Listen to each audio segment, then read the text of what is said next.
Hello students, তোমাদের সবাইকে আমাদের চ্যানেলে ওয়েলকাম জানাই।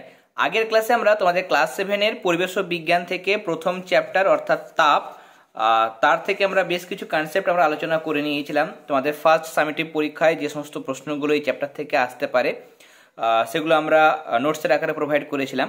এবং লাস্ট যেটা আমরা আগের ক্লাসে আলোচনা করেছিলাম সেটা হচ্ছে লিন তাপ, তাই না? লিন তাপ আমরা আলোচনা করেছিলাম। আরও একবার তোমাদের জানিয়ে দিই, তার কারণ লিন তাপের বিষয়টা থেকে আমাদের আরও কিছু প্রশ্ন আজকের ক্লাসে আমরা শুরু করব। তাহলে আগের ক্লাসে লিন তাপ যেটা বুঝেছিলাম আরও একবার আমরা দেখে নেব। দেখো, লিন তাপ মানে কি? লিন তাপ মানে হচ্ছে যে একক ভরের কোনো পদার্থের আমরা উষ্ণতার পরিবর্তন করব না, শুধুমাত্র অবস্থার পরিবর্তন করব। মানে হয় কঠিন থেকে তরল, বা তরল থেকে কঠিন হতে পারে, তরল থেকে গ্যাস হতে পারে, বা গ্যাস থেকে তরল হতে পারে।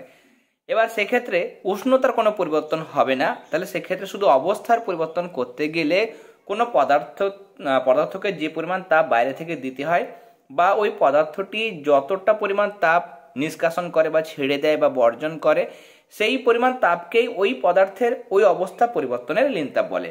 মানে ধরো 0 ডিগ্রি সেলসিয়াস উষ্ণতার বরফ আছে, এটা আমরা এই এক্সাম্পলটা আগের ক্লাসে দিয়েছিলাম যে 0 ডিগ্রি সেলসিয়াস উষ্ণতার বরফ আছে, সেটাকে আমি 0 ডিগ্রি সেলসিয়াসের জলে পরিণত করব। তাহলে বাইরে থেকে আমাকে তাপ দিতে হয় এবং সেই তাপের পরিমাণটা হচ্ছে 80 ক্যালোরি/গ্রাম। মানে এক গ্রাম 0 ডিগ্রি সেলসিয়াসের বরফকে 0 ডিগ্রি জলে পরিণত করতে গেলে এক গ্রাম বরফে 80 ক্যালোরি করে তাপ দিতে হবে। তাহলে এখানে আমরা কি করছি, দেখো 0 থেকে 0-তে যাচ্ছে, তাহলে উষ্ণতার কোনো পরিবর্তন হয় না, শুধু অবস্থার পরিবর্তন। মানে বরফটা কঠিন ছিল, সেখান থেকে জল মানে তরলে পরিণত হচ্ছে, তাহলে অবস্থার পরিবর্তন হচ্ছে। পদার্থের 3টে অবস্থা, কঠিন, তরল এবং গ্যাস। তাহলে অবস্থার পরিবর্তন করার জন্য যে পরিমাণ তাপ এখানে কি করতে হচ্ছে, যখন আমরা কঠিন থেকে তরল বা তরল থেকে গ্যাসে করি তখন উষ্ণতা দিতে হয়, তাপটা প্রয়োগ করতে হয়। আর উল্টো পথে যখন আসবো, মানে গ্যাসকে ঘনীভূত করে তরলে পরিণত করব বা তরল থেকে তাকে কঠিনে পরিণত করবো, তখন তাপ অপসারণ বা নিষ্কাশন করতে হয়। তাহলে যে পরিমাণ তাপ প্রয়োগ বা নিষ্কাশন করতে হচ্ছে সেই পরিমাণ তাপকে আমরা আগের ক্লাসে বুঝে নিয়েছিলাম যে সেটাকেই বলা হয়েছে সেই পদার্থের সেই অবস্থা পরিবর্তনের লিন তাপ। মানে যদি ধরো এক্ষেত্রে বরফ গলছে, তাই জন্য যে লিন তাপটা লাগছে সেটা আমরা বলবো বরফ গলনের লিন তাপ। যদি জল জমে বরফে পরিণত হয় তখন সেটাকে আমরা বলবো কঠিনী ভবনের লিন তাপ। যেহেতু সেখানে কঠিনী ভবন ঘটছে, মানে জল থেকে সেখানে কঠিনে পরিণত হয়েছে, তার মানে সেই অবস্থা কোন অবস্থার সেটা মেনশন করতে হবে এবং তার সঙ্গে লিন তাপ এই কথাটা আমাকে উল্লেখ করতে হবে। এবার আজকের ক্লাসে আমরা প্রথম প্রশ্ন নিয়েছি, দেখো গলন কঠিনী ভবন কাকে বলে। কারণ বিষয়গুলো জানতেই হবে। অনেক স্কুলে যখন খুব বেশি টাফ প্রশ্ন করা হয় না, অ্যাভারেজ প্রশ্ন করা হয়, তখন কিন্তু এরকম প্রশ্ন আসে। কেমন? আর এবছর যেহেতু প্রশ্নর মানটাও পাল্টে গেছে, আগে 15 নম্বরের পরীক্ষা হতো, এখন তো 30 নম্বরের ফার্স্ট ইউনিট টেস্টের পরীক্ষা, তখন অনেকগুলো প্রশ্ন থাকবে, 1 নম্বরে 2 নম্বর 3 নম্বর প্রশ্ন থাকবে, তাই না? তাহলে সেক্ষেত্রে তোমাদের ভালো মতোভাবে প্রিপারেশনটা নিয়ে যেতে হবে এবং বেশিরভাগ প্রশ্ন, অনেক প্রশ্ন তোমাদের করে যেতে হবে। দেখো, গলন কি? তাপ প্রয়োগের ফলে কঠিন পদার্থের তরলে পরিণত হওয়ার ঘটনাকে গলন বলে। তাপ দিতে হবে তবে একটা কঠিন পদার্থ যেমন বরফ সেটা গলে তরলে পরিণত হবে। বা তুমি একটা চামচে মোম নিয়েছো, সেটাকে তরলে পরিণত করবো, তাহলে কি করতে হবে? আমাকে তাপ দিতে হবে। তাহলে তাপ প্রয়োগের ফলে কোনো কঠিন পদার্থ সেটা গলে তরলে পরিণত হয়েছে, সেই ঘটনাকে আমরা বলবো গলন। এবার কঠিনী ভবন কি? কঠিনী ভবন হচ্ছে তার ঠিক উল্টো। তাহলে কঠিন থেকে তরল হচ্ছে, সেটা হচ্ছে গলন। তরল থেকে কঠিন হবে, মানে জল রয়েছে সেটাকে তুমি ফ্রিজে ভরে বরফে পরিণত করছো, তাহলে জল তরল সেটাকে আমি বরফে পরিণত করছি, মানে কঠিনে পরিণত করছি। তাহলে তাপটা বের হবে, তবেই তো তাপটা বেরিয়ে যাবে, নিয়ে ঠান্ডা হয়ে সেটা কঠিনে পরিণত হবে। তাহলে তাপ বর্জন বা নিষ্কাশনের ফলে তরলের কঠিনে পরিণত হওয়ার ঘটনাকে কি বলে? কঠিনী ভবন বলে। যেমন আমরা তরল থেকে কঠিনের বিষয়টা জানলাম, যে কঠিন থেকে তরলটা হচ্ছে গলন, আর তরল থেকে কঠিনে যাওয়াটা হচ্ছে কঠিনী ভবন। এবার একই রকম ভাবে তরল থেকে বাষ্প আর বাষ্প থেকে তরল দেখবো আমরা। যখন আমরা তরল থেকে, ধরো জলটাকে আমি ফুটিয়ে বাষ্পে পরিণত করব, তাহলে তরল থেকে বাষ্পে যাব, এই যে ঘটনা, তাপ প্রয়োগ করে কোনো তরলকে বাষ্পে পরিণত করার যে ঘটনা, সেটাকে বলা হয় বাষ্পীভবন। একই রকমভাবে সে বাষ্পটাকে ঠান্ডা করে, মানে তাপ বর্জন বা নিষ্কাশনের মাধ্যমে বাষ্পকে তরলে পরিণত হওয়ার যে ঘটনা, সেটা হচ্ছে ঘনীভবন। তার মানে বাষ্পীভবনের উল্টো ঘটনা হলো ঘনীভবন। শূন্যস্থান পূরণ দেবে তোমাকে। গলনের বিপরীত প্রক্রিয়াটি হলো ড্যাশ, উত্তর হবে কঠিনীভবন। ঘনীভবনের বিপরীত প্রক্রিয়াটি হলো ড্যাশ, বাষ্পীভবন হবে আনসার। তাহলে এরকম ভাবে মনে রাখবে। এবার দেখো, কিছু কিছু প্রশ্ন রয়েছে। গলনাঙ্ক, স্ফুটনাঙ্ক, হিমাঙ্ক বলতে কি বোঝো? সবগুলো একসঙ্গে নাও দিতে পারে। হয়তো স্ফুটনাঙ্ক কাকে বলে কোন স্কুলে দিল, কোন স্কুলে গলনাঙ্ক কাকে বলে এটা দিল। কেমন, সবগুলো তোমাদের জানতে হবে। গলনাঙ্ক কি? গলন তুমি জেনেছো যে গলন মানে কঠিন থেকে তরলে পরিণত হওয়া। তাহলে গলনাঙ্ক কি? প্রমাণ চাপে, মানে চাপ কোনো চেঞ্জ হবে না, একটা স্থির চাপ, ঠিক আছে, মানে চাপটাকে স্থির রাখবো। তাহলে প্রমাণ চাপে যে নির্দিষ্ট উষ্ণতা, মানে যে বিশেষ একটা উষ্ণতায় কোনো কঠিন পদার্থ গলে তরলে পরিণত হতে শুরু করে, গলতে শুরু করে, সেই উষ্ণতাটাকে আমরা বলবো ওই পদার্থের গলনাঙ্ক। যেমন আমরা জানি যে বরফের গলনাঙ্ক হচ্ছে 0°C বা 273 কেলভিন। কেলভিনের ডিগ্রি হয় না, যেমন 0°C, কিন্তু এখানে কেলভিনের ডিগ্রি হয় না, শুধু কেলভিনের কে বসে, তাই না? তাহলে বিশুদ্ধ আমরা যদি বরফ নিই, সব জায়গায় যে কোনো দেশেই যাই না কেন, বিশুদ্ধ বরফ মানে সেটা 0°তে গলে জলে পরিণত হতে শুরু করবে। তার মানে বিশুদ্ধ বরফের গলনাঙ্ক হচ্ছে প্রমাণ চাপে 0°C বা 273 কেলভিন। চাপ চেঞ্জ হলে কিন্তু গলনাঙ্ক পাল্টে যায়, তাই জন্য প্রমাণ চাপ কথাটা লিখতে হবে। স্ফুটনাঙ্ক কি? একই রকম ভাবে প্রমাণ চাপে যে নির্দিষ্ট উষ্ণতায় কোনো তরল ফুটে বাষ্পে পরিণত হতে শুরু করে সেটাকে বলা হয় তার স্ফুটনাঙ্ক। যেমন তোমরা জানো 100°তে জল ফোটে, তাই জন্য 100°C হচ্ছে তার জলের হচ্ছে স্ফুটনাঙ্ক। বা কেলভিনে বলতে গেলে কি করতে হয়? 273 যোগ করতে হয়।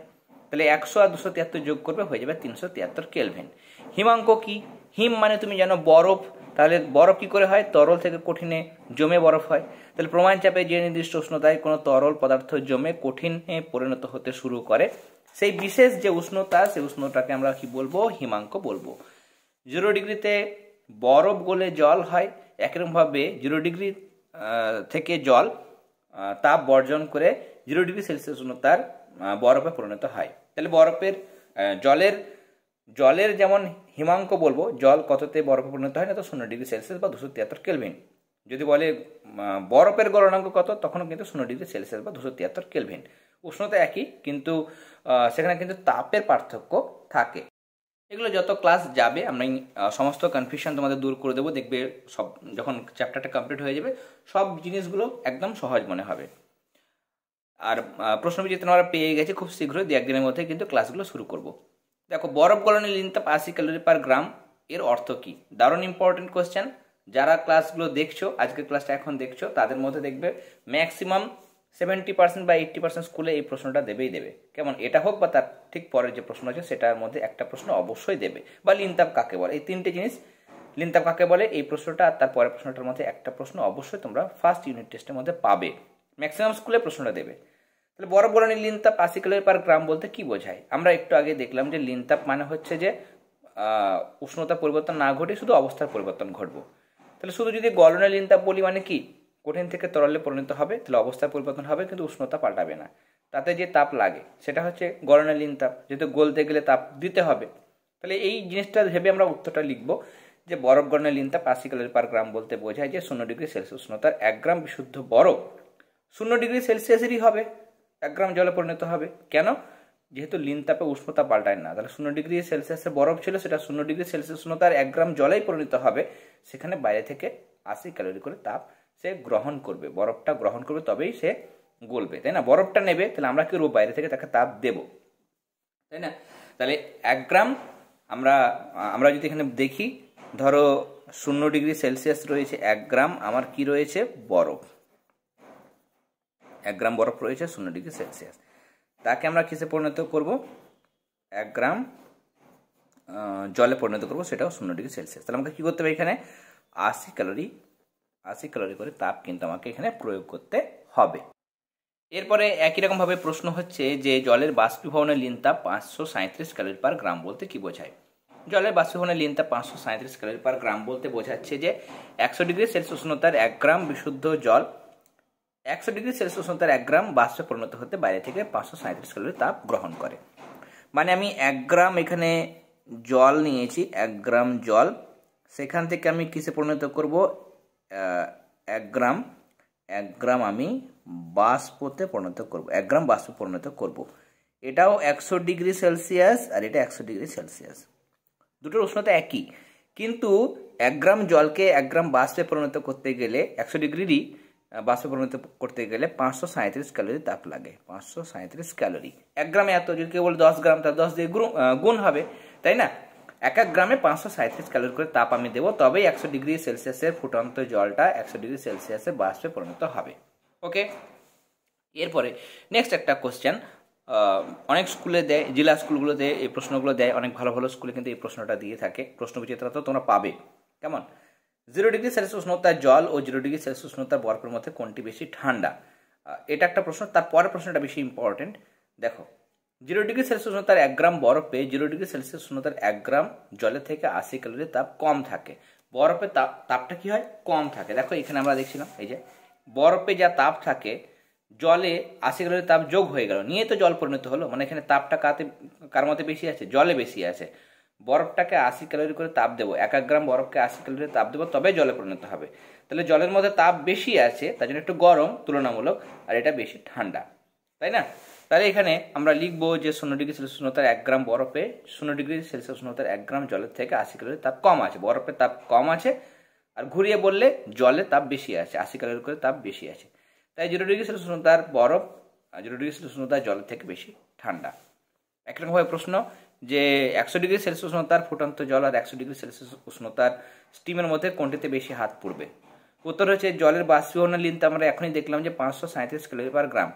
মানে 1 গ্রাম মানে 100 ডিগ্রির ফুটন্ত জলকে 100 ডিগ্রিরই বাষ্পে পরিণত করতে গেলে 1 গ্রাম আমার জলে কি করতে হবে?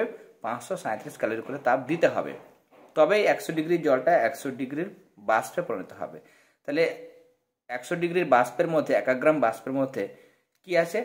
537 ক্যালোরি করে তাপ বেশি আছে। তাহলে বাষ্পতে বা স্টিমের মধ্যে তাপটা বেশি রয়েছে। তাহলে 100 ডিগ্রি ফুটন্ত জলে যতটা হাত পড়বে, স্টিমের মধ্যে যেহেতু 1 গ্রাম স্টিমের মধ্যে 537 ক্যালোরি করে তাপ বেশি আছে, তাই জন্য স্টিমের মধ্যে কিন্তু হাতটা বেশি পড়বে। তাহলে এটাই কিন্তু হবে আমাদের এই প্রশ্নের আনসার, এবং এটা কিন্তু ভীষণ ইম্পর্টেন্ট কোয়েশ্চেন। উপরেরটা খুব কম দেয়, মোটামুটি কম দেয়, এইটা বেশি ইম্পর্টেন্ট। কেমন? তাহলে আজকে আমরা আরও বেশ কিছু প্রশ্ন দেখে নিলাম। ক্লাসটি ভালো লেগে থাকলে অবশ্যই ক্লাসটিতে লাইক দেবে। যারা চ্যানেলটিতে প্রথমবার এসেছো চ্যানেলটি সাবস্ক্রাইব করে নিও। আর তোমাদের পেড ক্লাস শুরু হয়ে গেছে, জানুয়ারির 15 তারিখ থেকে আমরা পেড ক্লাস শুরু করেছি। 4টে বিষয়, পরিবেশ ও বিজ্ঞান, গণিত, ইতিহাস ও ভূগোল, এই 4টে বিষয়ের হ্যান্ড রিটেন নোটস, সেগুলো PDF করে আমরা সেই গ্রুপের মধ্যে পাঠাই। প্রশ্নবিচিত্রার সমাধান আমরা শুরু করব, সেখানেও 4টে বিষয়ের সমাধান, সেগুলোর আনসার সহ আমরা পেড গ্রুপের মধ্যে পাঠাবো। আর প্রত্যেকটা টার্মের আগে সাজেশন আনসারও কিন্তু তোমরা পেয়ে যাবে। এই সব কিছুর জন্য মাসে মাসে একটা মিনিমাম চার্জ রাখা হয়েছে, মিনিমাম একটা ফি রাখা হয়েছে, সেটা পে করে তোমরা আমাদের পেড ক্লাসে যুক্ত হতে পারবে। অনেকে যুক্ত হয়েছে, যারা যারা ভাবছো যে যুক্ত হবে তারা দেরি না করে যে হোয়াটসঅ্যাপ নাম্বার দেওয়া হয়েছে সেই হোয়াটসঅ্যাপ নাম্বারে যোগাযোগ করো। কেমন? তাহলে তোমাদের কি হবে? নোটসগুলো এক জায়গায় থাকবে, প্রশ্নবিচিত্রা সমাধান নিয়ে ভাবতে হবে না, সেগুলো তোমরা আনসারগুলো পুরো PDF এর আকারে পেয়ে যাবে। সাজেশান পাবে, সাজেশনের আনসার সব কিছু তোমাদের রেডি থাকবে। তোমাদের প্রিপারেশান নিতে, রিভিশন দিতে, সব কিছু করতে কিন্তু সুবিধে হবে, এবং তোমাদের আলটিমেট প্রিপারেশানটা যেমন ভালো হবে, রেজাল্টটাও কিন্তু অনেকটা বেটার হবে, এবং আরও বেশি প্রিভিয়াস ইয়ারগুলোতে যেরকম রেজাল্ট করেছে তার থেকে কিন্তু আরও বেশি ভালো রেজাল্ট কিন্তু হবে। কেমন? তাহলে আজকে আমরা এখানেই ক্লাস শেষ করছি, আরও একটা ক্লাস দেবো, এবং বাকি যে প্রশ্নগুলো আছে সেগুলো আমরা প্রোভাইড করব। তাহলে তোমরা সবাই খুব ভালো থেকো। All the very best.